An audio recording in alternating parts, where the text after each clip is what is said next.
Շտեր հացրել պատասխանը, մարդը եթե ասում է, որ այս ինչ ձայները կեղծվել են, իրենց շուրջ հավաքված քաղաքական ուժերի շուրջն էլ կար ուղղակաշարքների վերաբերյալ հաղորդումներ, ուրեմն այդ ամբողջ պրոցեսը ոչ լեգիտիմ է։ Մնացած, եթե իր կարծիքով չի եղել 18 թվականից այն կողմ, թե համայնքային, թե հանրապետական ընտրություններ, որտեղ որ որևիցե քաղաքական ուժ, ոնց որ եղել է նախորդ 30 տարում։ Արոն Մինասյան, միջև լիստը ժողովուրդ։ Իվակյան, 21 թվականին ընդդիմություն վիճարկել է հանրապետական Հավատել, Տիկին Մինասյան, դեր ես եմ լիստը վարում կամ հոգնել եք։ Համապետական ընդդիմության արդյունքները վիճարկել են սահմանադրական դատան։ Իմ ընդդիմությունների արդյունքները վարչական դատան վիճարկել են թե ոչ։ Հիմա այդ ինֆորմացիան կարող է իրականության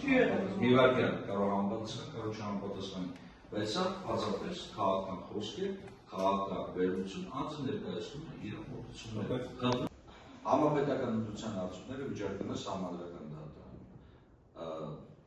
Իմ ընդդիմությունների արդյունքները վարչական դատան վիճարկել են թե ոչ, հիմա այդ ինֆորմացիան կարող է իրականության մի վարքյան կարող համապատասխան, կարող չհամապատասխանի, բայց սա բացապես քաղաքական խոսք է, քաղաքական վերլուծություն, անձը ներկայացնում է իր մոտեցումները։ Խնդրում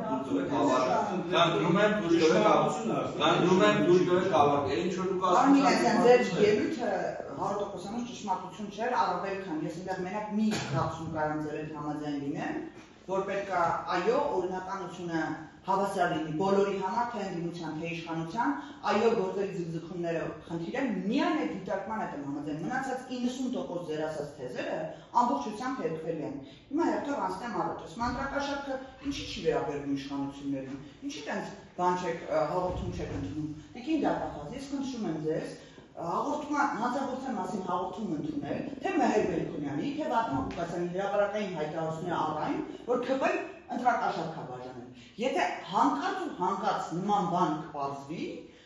բայց չնայած նրանց հայտարարությունները հիմնված են այսպես կոչված կեղծ էջերի վրա, հղում անելով տեղեկատվության վրա, վստահ եմ այդ կեղծ էջերի հետևում էլ նրանք են կանգնած, ես խնդրում եմ ուսումնասիրության առարկա սարքել։ Հաջորդ հարցը ցեղասպանության ուրացում արտահայտությունը վերջի մի շաբաթվա ընթացքում բազմիցս լսել եմ։ Ինձ համար դա ամենամեծ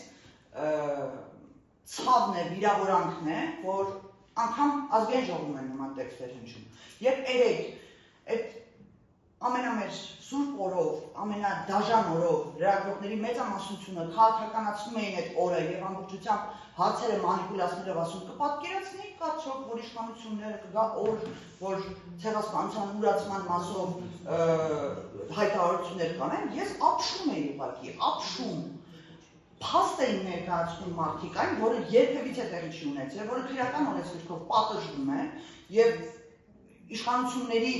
այն գործողությունները, որոնք միտված են ցեղասպանության ճանաչման հարցում, կարծում եմ ամուրանալի են եւ